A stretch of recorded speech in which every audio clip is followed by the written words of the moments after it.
In this second topic of Module 2, we will talk about governance and oversight in sanctions compliance programs.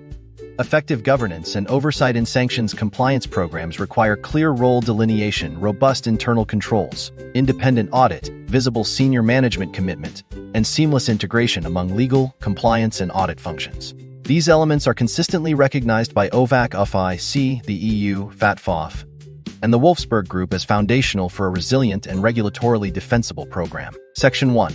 Roles and Responsibilities. Legal Department. The Legal Department is responsible for interpreting and advising on the application of sanctions laws and regulations across all relevant regimes, including OFAC US, EU, UK OFSI, and UN Council measures.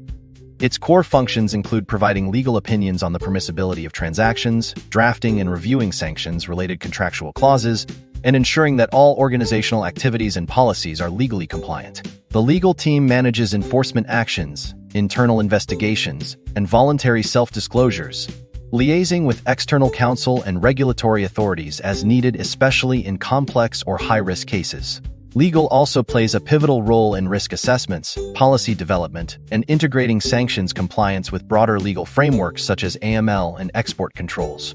By ensuring the compliance program is legally robust and up to date with evolving regulations, the legal department minimizes legal exposure and supports defensible compliance decisions. Compliance Department. TEMVI Sanctions Officer. The Compliance Department, often led by a designated sanctions officer, is tasked with designing, implementing, and managing the day-to-day operations of the sanctions compliance program. This includes developing and updating policies, procedures, and internal controls, conducting comprehensive risk assessments, and managing client, transaction, and third-party screening. The compliance function investigates alerts, manages false positives, and oversees escalation and regulatory reporting. It is also responsible for delivering regular role-specific training to staff, monitoring regulatory changes, and adapting the program accordingly. As the primary point of contact for both internal stakeholders and external regulators, compliance oversees voluntary self-disclosures and remediation efforts, ensuring integration with broader financial crime frameworks. Critically, the compliance function acts as the first line of defense, maintaining direct reporting lines to senior management and possessing sufficient authority and autonomy to enforce compliance policies, as emphasized in OFAC and industry guidance. Internal Audit Function. The internal audit function provides independent, objective assurance on the effectiveness of the sanctions compliance program. Its responsibilities include conducting regular, risk-based audits of policies, procedures, screening systems, alert management, and training. Internal audit identifies control weaknesses, non-compliance issues, and areas for improvement, reporting findings directly to senior management and the board or audit committee. The function monitors the implementation of corrective actions and follows up on remediation of identified deficiencies. Regulatory guidance requires that internal audit be independent of the audited activities, possess sufficient authority and expertise, and operate on a risk-based schedule, focusing on areas of highest exposure.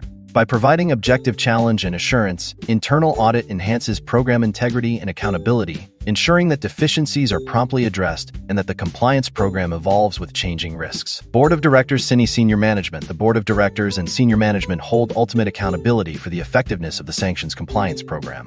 Their responsibilities include reviewing and approving the compliance strategy, risk appetite, and the program itself, allocating adequate resources, human, technological, and financial, to the compliance function, and ensuring compliance units have sufficient authority and autonomy. Senior management sets the tone at the top by fostering a culture of compliance, participating in training, and regularly reviewing sanctions risks.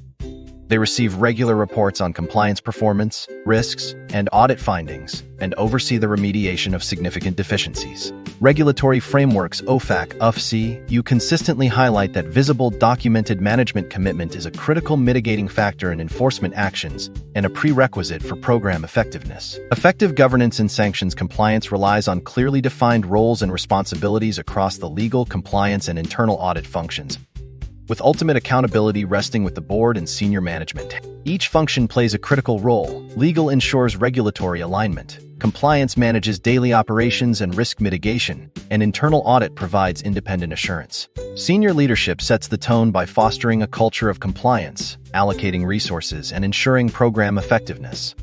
Together, these elements create a cohesive framework that minimizes sanctions risks, ensures regulatory adherence, and supports a resilient compliance program.